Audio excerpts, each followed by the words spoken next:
Last video, we covered the first 5 habits, the ones about how you show up in the actual moment, regulating yourself, observing instead of performing, asking about feelings, holding your opinions, and leading when the moment calls for it. Today, the other 5, the habits that carry you between those moments, the stuff that builds the kind of presence women notice, even when you're not saying a word. Let's get into it. 6th, build a life that exists independently of her attention. This one matters more than almost anything else on this list. If your entire mood, schedule, and sense of self starts revolving around whether she texted back, that dependency is going to leak into everything you do, and she'll feel it even if you never say a needy word out loud. Have your own goals, your own routines, your own people, not as a strategy to seem busy, but because an actual full life is what makes you interesting to be around in the first place.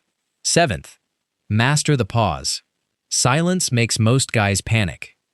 The second a conversation has a lull, they rush to fill it with a new topic, a joke, anything to avoid the discomfort.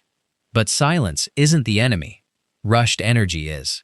A comfortable pause, where you just look at her, smile, let the moment sit, often does more than another sentence would. It signals that you're not performing, you're just there, comfortable in your own skin, which is exactly the energy that makes people want to lean in rather than fill the space themselves. 8th, separate rejection from your identity. This is the piece that actually makes everything else possible. If every interaction feels like a referendum on your worth as a man, you're going to bring desperation into every single one of them, whether you mean to or not. The guys who move through this stuff easily aren't the ones who never get rejected. They're the ones who don't let rejection mean anything about who they are. One conversation not going well is information, not a verdict. Treat it that way, and the next interaction carries none of the baggage from the last one. 9th, practice in low-stakes environments before the moments that actually matter. You don't build social ease by saving all your reps for the one person you're genuinely attracted to. Talk to the cashier, the guy next to you at the gym, the stranger waiting for the same bus. Not to flirt, just to build the muscle of speaking to people without a script. By the time you're in front of someone you actually care about impressing, that conversation just feels like the next rep instead of a make or break event, because you've already had 10 easier ones that day.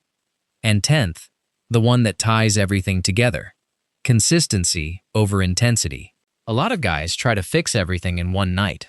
One grand gesture, one perfect conversation that's supposed to change everything.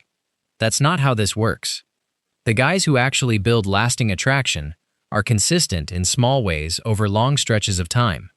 Same energy on a good day and a bad day. Same follow-through whether she's watching or not. Consistency is what actually builds trust, and trust is what turns a spark into something that lasts. So that's the full framework, all 10 pieces. Regulate before you engage. Observe instead of perform. Ask about feelings instead of facts. Hold your own opinions. Lead when the moment calls for it. Build a life that doesn't depend on her attention. Get comfortable with silence. Detach your identity from rejection. Practice in low-stakes settings. And stay consistent over time, instead of chasing one perfect moment. None of these require you to become a different person. They just require you to run your own operating system instead of reacting to hers. Start with one of these this week. Get it solid, then move to the next. That's how this actually gets built, not overnight, but for real. Peace.